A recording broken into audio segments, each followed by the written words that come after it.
Hey guys, Captain Matt here with the Lighting Trade School podcast. As always, with Glo Show Shane, Mr. Duffy. How's it hanging over in Texas? We're good, man. It's springtime. It's like raining like crazy every week. It's like pushing us back. We're getting super booked out. Oh, wow. But it's good. It's a great time of the year. Sweet. All right. And weird. Yes, we did go to New York. It actually felt pretty good and cool up there. It was all a little muggy down here. Yeah, if I wasn't, bedridden from my foot surgery, I would have definitely tried to sneak a couple hours with the Glow Daddy. But next time. And then we're joined by the Illuminator himself, Mr. Nate Mullen. Nice orange shirt. He's dropping change. This guy just got money everywhere. I can hear money just dropping out of his pockets as he's trying to set up. How you doing, Nate? Pretty good, guys. It's been a while since I've been on the podcast, so it's good to see you guys. Yeah, absolutely. Likewise. All right. Well, today I kind of want to jump in and I want to talk about troubleshooting. I do have a personal question to ask Nate anyway, so it's like perfect topic, I think. I know for me, springtime is a huge maintenance season, as I don't do it really. I do sporadically throughout the year, but for me, because of the winter time, we're cold, like 4 months, we can't do anything. All lights just really take the most beating during that time. So like springtime for me is maintenance season. Like everyone's getting maintenance right now. So I have a few things that I wanted to ask Nate. So we have a client. He's been headlights probably 4 or 5 years. He's got this one blueberry patch. A couple years ago, it was an issue. So we put that blueberry patch on its own power driver. And it's been installed for about 2 years now. And he just emailed me the other day saying that the blueberry patch was blinking, which I know you've said, and basically if you're not familiar, guys, like when I say blinking, it's almost like they come on for a second, they go off for a second. Come on for a second, they go off for a second. It's kind of like a look at me. Now, Nate, you told me that's called hiccup mode. So before I get into my specific question, what is hiccup mode? Well, so we use, conventional wisdom out there, if you will. People use AC magnetic transformers to drive an LED light bulb. So we use a DC power driver, which is specifically made for LEDs. And I don't know if you want me to get into this, why we choose an LED driver to an AC magnetic transformer. If you want me to get into that, maybe just say I know. Share the wisdom. Let's just say it's better for the light bulb, and we definitely have a lot of podcasts about that. Okay, so we don't need to get into that. So the power driver has self-protection modes in it. So there's a lot of things that can go on, right? So when you have a slight overload, like possibly it could be driven by temperature. Everything electrical is driven by temperature rises and stuff, and obviously freezing temperatures can affect things too.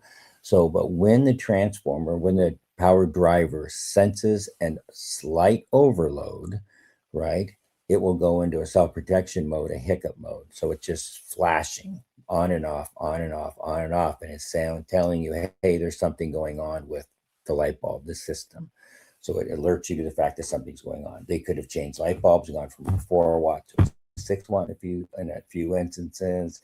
It could have been a temperature differential, like transformer's more efficient at 80 degrees than it is 120 degrees. So, we've seen it in places like, say, Texas, for example. I think Shane even had an issue on a job that I even helped him on, that we installed it and say the temperature was 80 degrees and it gets to be 120 degrees. The transformer's not as efficient at 120 degrees. So, and then it went into a hiccup mode. So it went into a self-protection mode. But yeah, there's something going on with the system, right? So you're now, saying a lot of times, good. We want the power driver to go into a hiccup mode. What would happen if it did not go into a hiccup mode? Well, then there can be obviously, there can be something as simple. Well, everything that gets damaged is caused by heat generation. Right? Failures, wire nuts melting, sockets melting, light bulbs. We've seen light bulbs go out. I'm sure we've all seen a light bulb that I'll use the word exploded, but certainly something went wrong in the interior of the light bulb, one of the electronics, the diodes, something kind of just exploded. So there could be a consequence of something happening to the system and melting, right? Something catastrophic, not good. So yeah, we want the transformer to go into these self-protection modes. So there's a hiccup mode that's usually just generation of just a slight overload, which is either temperature rise and or maybe 4 watt to 6 watt, something like that. Maybe a very slightly nicked wire. And then there can be the transformer will just shut itself off. Like if you did a direct short, transformer just shuts itself off. It will not turn itself back on until the short is removed. There could be something that is causing it to where, in Florida, there's a lot of lightning strikes. There's a lot of inrush current. There's a lot of, bad electricity out there. And then it can cause, failures into the system, right? The transformer doesn't like it because it goes into the hiccup mode. So it's really just a way to let you know that something's going on, but it's a good thing. Okay. So for this property specifically, because my guys are actually head there today. So selfishly, I'm going to ask a question for myself. We're talking our nighttime temperatures are 32 to 37 still. So it's 100% can't be a heat thing, right? Just no, it's definitely not a heat thing. No, it's not a heat thing. Been up there for 2 years. We did a maintenance a few weeks ago, maybe 3 weeks ago. Everything's working fine. But the odd thing is the client says they are on steady for about an hour, and then they go. He doesn't call it hiccup mode, but and then they kick into hiccup mode. I actually asked them to turn them on right now. Well, this morning, so that they're on all day. By the time the guys get there, hopefully it's in hiccup mode, so that we can arrive and recreate the situation. So with that happening, when you hear me say that, what is like your first? Is there any aha? I bet you you should check this first. Well, yeah. So the first thing when you troubleshoot, the very first thing you typically do when it comes to a power issue is you amp probe everything. You have to determine what's happening today with amperage, because amperage is the key to everything, right? So you need to know what the amperages are today versus yesterday. So hopefully that you look and you can go, hey, it used to be 1 amp 2 years ago, and now it's 1.5 amps. Sorry, right? what is that noise? That is driving me nuts. Nate, are you tapping something? Oh, I did. I went like this. He's a tippity tapper. I went like this. I did, and I guess it's my ring hitting my desk. But Sorry. yeah, so you. I thought the way you were laughing, I thought you were going to go, fuck, I never amp probe. So, that's a different conversation. We're at training and Shane said, what is this, guys? This looks like a cool tool. Right. What is this thing with the little jaws on it? Is this a lobster? I remember when I found out that there was actually a DC version, and Nate wasn't as efficient as I thought, because he used to think he was zero. Right. But anyway, so amperage is the key, right? So if you have just say you had 120 watt, right, power supply, right? Well, 120 divided, divide that, right, by the voltage, 120 divided by 20 would be 1 amp. That would mean you can't be more than 80% of 1 amp. So that power driver should never see more than 0.8. Right. So AmpPro is going to tell you if you're at 1 or 0.89 or 0.85, something slightly over, well, that's why it's going into hiccup mode. Right. So that's just a really easy thing to do is utilize the amp probe. So okay, let's say the amp probe shows a 1, instead of 0.8, and it's taking it an hour and 20 minutes to start in the hiccup mode. Let's say we see that. And we know the lights are only 4 watts. They haven't changed because this client 1000% is not changing light bulbs. What do I say? Guys, I want you to check this first, because we're obviously spiking. We weren't spiking. Now we are, obviously, right? It worked for 2 years. So there could have been something going on. Everything, it gets old, right? Your refrigerator motor gets old. Things get old and die, and they run down. Computers get slow. They get bogged up, right? So things affect the efficiency of something. So it could have been borderline for a long time, right? But it brand new power driver is going to be stronger than 2 years later. So it just could be wearing out, and it just takes it now to go into the hiccup mode. Okay. There could have been a lot of inrush current spikes in that area over years and years and years, because there's a lot of dirty electricity in the United States, and there's inrush current, lightning strikes, a lot of things impede the efficiency of something. So now it's getting into hiccup mode for a reason. Is it catastrophic? Is it an amperage thing? Whatever it is. But the simplest thing to do, typically, if I was out there doing maintenance all the time, I would have an extra transformer, an extra power supply. I would amp probe it, make sure there's nothing not going on in your normal maintenance routine, and then I'd swap it out, and then So be you'd able start to with the power take it driver. back. You Oh, don't think it's a 100%. You start with lamp it. or a wire or anything like that. Well, could be, but if it's taking an hour, right? That's a really good clue. If it's taking an hour, it's probably not a lamp. Now, it could be a lamp. The lamp is taking an hour, but something's affecting the power driver to go into hiccup mode. Okay, and it's taking time. So you did the smartest thing right now is have it turn on in the daytime, and let's go see. Because I've seen bizarre things that, for me, like when I do a job, I leave the lights on for 100 hours, never turn them off to make sure there's not something that, unexpected, right? Something is going to happen, right? Because I, call it a, 100 hour, I used to call it a 72-hour burn period, right? Because something can happen, things can generate heat. And I've seen things where I've done exactly what you did, turn the lights on, they'll run for 14, 15 hours, never go into hiccup mode. And then at nighttime, an hour later, they go into flashing. So why don't they? So now there's something 100% what's going on in the goddamn evening that's causing it, right, to go into hiccup mode. I've seen where irrigation, water is flooding something, right? Like say a home box flooding some type of a junction box, and it's flooding and water's getting into a bad connection. And that's causing it to generate, right, a little tiny short. So yeah, that's a good thing that you did. Is it going to go into hiccup mode in an hour in the daytime? Okay. And so if it doesn't, then, well, you'd What's still replace the happening power at night? driver, or you'd be Well, like, I hey, would. no, there's got to be something. Well, there's definitely something going on, and that's when it takes the amp probe. Amp probe is the key to determination, right? Because if you don't have a starting point, got it. But if you have, let's just ease of math. Let's say you had, right, 6 4-watt light bulbs. Well, 6 times 4 is 24. 24 divided by 24 is 1 amp. You should have 1 amp on that line, no more. Right, no more. So if you've got more than 1 amp, okay, what else is going on? Why is it generating more than the the rated wattage? Right, could be a small short.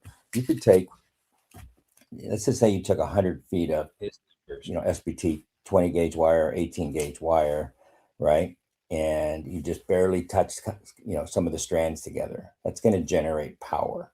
Right, might only be a quarter of an amp, might be 1 amp, who knows? Not enough maybe to melt the wire, but enough to generate an amperage draw. So those are the things that the amp probe is going to determine and allow you to expose whatever is going on in the system. Okay, got it. But it could just be a power drive that's getting worn out from years and years of, I'll say, electrical abuse. It just happens, Sure. Okay, cool. We will check that out and see what happens. Appreciate that. Shane, have you had any maintenance, where maybe Gavin or somebody called you and didn't really know what to start with, and you're kind of like, oh man, always do this first? So yes, I mean, I guess you kind of learn that from experience, right? You have to take everything apart and kind of start one by one and start ruling stuff out, right? First, is it the outlet? Is the outlet working perfectly fine? What is the voltage at the outlet? And then next is, if there's 3 leads, right? We take off each 3 lead and put them back on one by one. Where is there a problem in that? If all the leads, right, one by one don't work, okay, well then it's probably the power supply. Let's try a new power supply. And then when you find out which lead is given the problem, well, you just kind of go light by light. So it's just a process Methodical, that you go through to eliminate everything. Right. Well, yeah, let me interrupt you real quick so we don't lose sight of what the first thing you said, because that is so inherently important. What is the voltage? What's happening at the outlet? What is the voltage? Right? Everything is dependent upon incoming voltage. So typically, right, in the United States, we got nominal voltage anywhere. Typically, it should be no lower than 115, no higher than 130. That's the range. I have seen so many times that you go out there and you check the outlet, there could be 80 volts there, 90 volts. Something's going on, right? So the lower the voltage, right, that increases, right, the amperage of the system. So you could have had, one part of the critical 3, critical 4 is, hey, what's your amperage on the primary, what's your amperage on the secondary, what's your voltage at connections, and what's your incoming voltage at the power outlet. So if it's critical that hey, when I installed this power driver, it was 122 volts. Now it could be 112 volts for whatever reasons. Tons of reasons why you could have low voltage. Well, now the lower the voltage, that's going to immediately impact the efficiency of the system. And because higher the voltage, more efficient. Lower the voltage, less efficient. I would add, if you're new out there and you're listening and you're having troubles with maintenance, the number one tool, right, you need is a voltmeter. Right? I would say it's probably impossible to maintenance or problem shoot efficiently without a voltmeter. No, 100%. Totally agree with that. Absolutely. Well, you have to have both. You have to have voltmeter and amp probe. You have to have both. You have to have both. You cannot do a lighting job without a voltmeter and amp probe, because you can't diagnose the system. You can't determine the health of the system when it goes in. I mean, you just don't know anything, right? It's like a doctor trying to diagnose you without a stethoscope or something. How the fuck does that happen? It doesn't. Yeah, and I will say the importance of actually a voltmeter too, because we're talking about critical 4, is that I'll never forget. That's why all my guys, upon training, know to always test the outlet. Is even though I had a voltmeter, and I even had one of the plug-in ones that are so badass, tells you the voltage right there, super easy. But like I'd always either carry like a Christmas light, little strand, 25 strand of lights, or a little cell phone charger with, just that had that little red or green indicator that came on. And that's a bit, okay, yep, the outlet works. I remember I was at a maintenance job, system I did not install. Yep, it's on. I was like, well, look, in my mind, I didn't even think about it. It was dull, but it was on. It's like, shit, okay, it works. And I think it was about 2 hours. And I ended up calling Nate. I'm like, man, I cannot, I tried a new power supply. Nothing is working. Like I am, there is some voltage, right? And he goes, did you test the outlet? I said, yeah, I plugged in lights. He's like, did you test the outlet? Did you put a voltmeter in the outlet? I was like, Nate, come on, bud. And I put a voltmeter in, 30 volts. It's like 2 hours of troubleshooting would have been 30 seconds. It was a trip GFI in the garage. But yes, voltmeters, super, super important. Amp probes obviously are too. But yeah, voltmeters can save you hours. Well, and this could be the problem. Let's get back to the scenario to where it works in the daytime and it doesn't in the night. Well, so something's happening at night. It could be a massive electrical draw, right? There's something going on pulling electricity, and there's voltage drop at that outlet. So it goes from 125 to 110 or whatever the scenario is, right? I've seen that a lot of times. Huh. Right? Something's happening at night affecting the voltage. I mean, you guys have been to my property. I have a motorhome garage that's, 200 feet from a power source. Well, I had to put a buck boost transformer down there because with voltage drop on the 120 side, I had 87 volts in my motorhome garage.